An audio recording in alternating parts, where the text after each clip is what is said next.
that what we now have under this new government is a police state. How do you respond? Well, you know, very clearly, we are not a police state, and we have no intention of being a police state. The U.S. is so concerned about terrorists coming from north of the 49th parallel, Colin Powell says it may require Canadians to register their personal biometric profile before being allowed to cross the border. In other words, you'd have to have your thumb scanned by a fingerprint reader or your eyes checked by a retinal scanner. Our border with the U.S. is the longest unprotected border in the world, but since September 11th, that has been changing. Now, several Canadian agencies are looking at new remote security technology that could monitor illegal activity in those thousands of kilometers of open border. I'm only here tonight to express my concern as a citizen and as someone who takes the metro every day, to inform all of you that there are many of us in this city who know the truth about what happened on September 11th, what happened in London on 7/7, and that you had better make sure that nothing happens to our city, because if an attack happens in the metro and you try and blame it on Al-Qaeda or Iran or whatever they're going to try and blame it on, we will not believe you. Well, millions of Canadians do it every day, take some sort of natural health product. In fact, close to 3/4 of us take vitamins. But some fear their access to supplements and minerals could be restricted if the Harper government passes Bill C-51. Red camera on a police vehicle scanning plates in a parking lot. The camera, attached to a computer linked to a stolen car database, will instantly tell car theft cops they have a hot one. First of all, the bill would compel internet service providers to give all personal information to police about clients that they're taking a look at, such as home address, name, phone number, and so on. And the police can do this without first seeking a warrant, just on their own suspicion. Police can activate remotely the tracking devices on cell phones so that they can track you without you knowing it.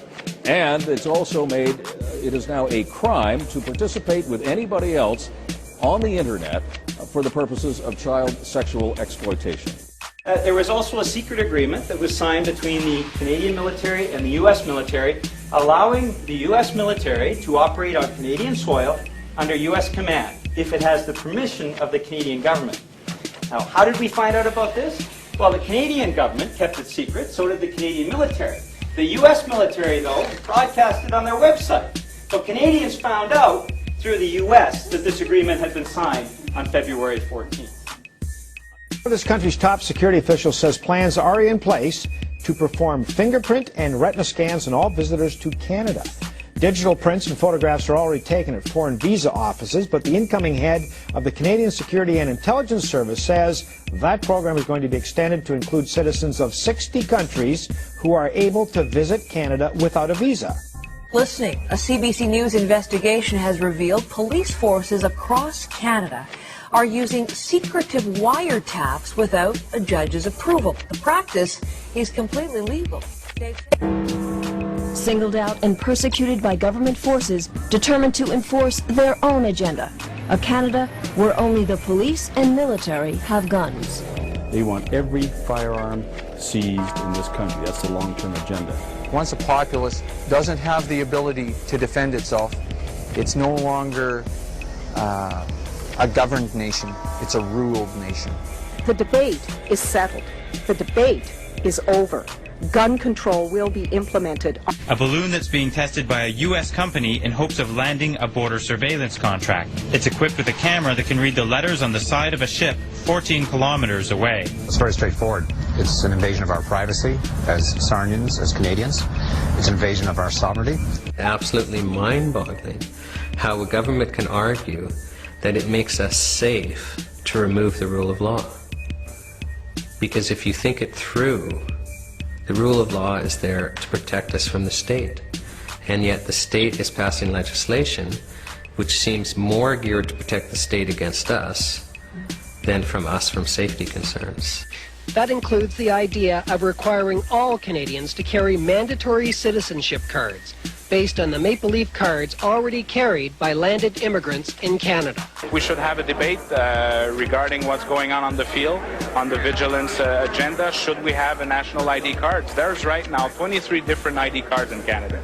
Canada's top privacy watchdogs have already weighed into the debate, urging Canadians not to sacrifice the private details of their lives just because the government says it will make the country safer. Internal police reports reveal that in one case a subject ran from officers during a fare blitz, that's a check for free riders, and the taser was deployed as the subject fled. A second free rider was arrested but grabbed onto the platform railing and refused to let go. The taser was deployed. I would call it a shocking abuse and misuse of a very significant weapon. The guy is confronted by 4 police officers. One of the officers fires what sounds like a taser gun. You see it there. The man falls to the floor in convulsions, then stops moving about a minute later. This man was pronounced dead at the scene.